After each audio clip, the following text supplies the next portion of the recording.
It seemed like Apple had put that on these phones for a reason. For years and years, they were laying the groundwork for something bigger. And while LiDAR is used by a couple of apps, and I know Apple uses it in some instances, I feel like the potential is there for something much bigger. And maybe that could be this, the ability to take these spatially aware, these more in-depth photos and videos from your iPhone 15 Pro phone.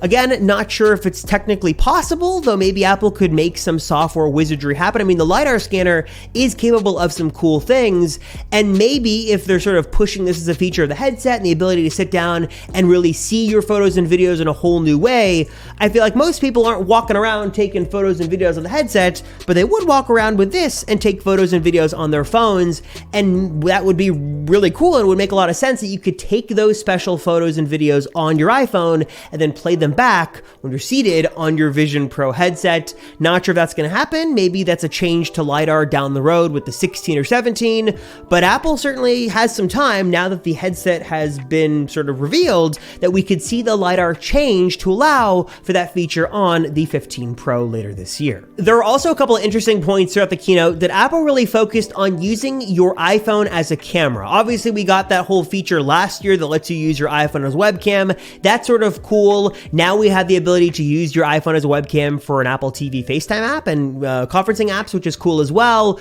But it does make me think a couple of things. One is that we have the ability to do center stage on the iPad and on the Mac and on the back cameras of your iPhone, but why doesn't Apple bring center stage to the front-facing selfie camera? Wouldn't that make a lot of sense to put it on the front of your phone instead of having to turn your phone around and use a second screen? We've seen center stage technology for a while now, and I know it does some weird cropping and stuff like that, but seeing as many people take FaceTime calls and conference calls and all that from your iPhone, sort of using your screen to actually, be the screen and show stuff, it would make a lot of sense to put center stage on the iPhone. I think that's something Apple could definitely do, and maybe we see that with the 15 Pro series later on this year because it just seems to make a lot of sense. The other thing that Apple sort of quickly glossed over was the ability to use gestures to do different reactions when you're on a video call. I gotta get some more clarity on this. They showed a really quick demo of this during the presentation, but it sort of made me think a couple of things. Is one, maybe that could be a thing where you could sort of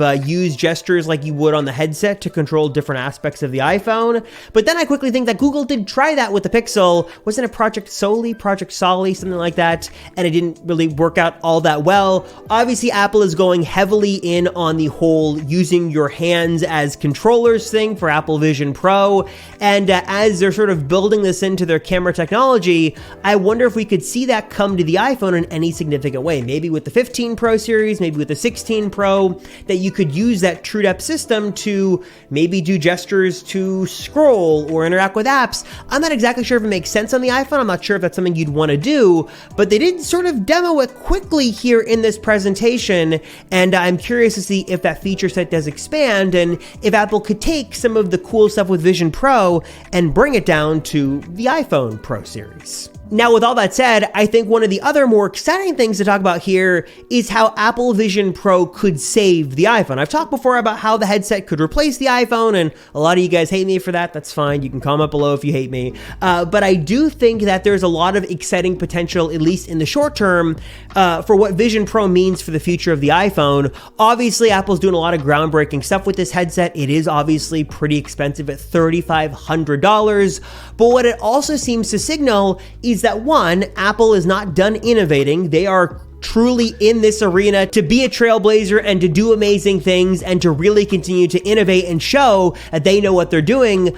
But also it opens up the opportunity for some ultra iPhones that maybe are more expensive, but give us a truly remarkable experience on a product that we all love so much. And what's so interesting about this is that we've heard these rumors over the last few months that Apple is working or potentially working on an ultra iPhone for as early as 2024, that this could be a higher end model with a bigger screen, a bigger battery, more exclusive features that was more expensive, but was also better and different than the iPhone models we have right now. And Apple Vision Pro seems to show that that might actually become reality, so to speak. So I'm curious, what are your thoughts on WWDC, on the Apple headset, on the iPhone 15?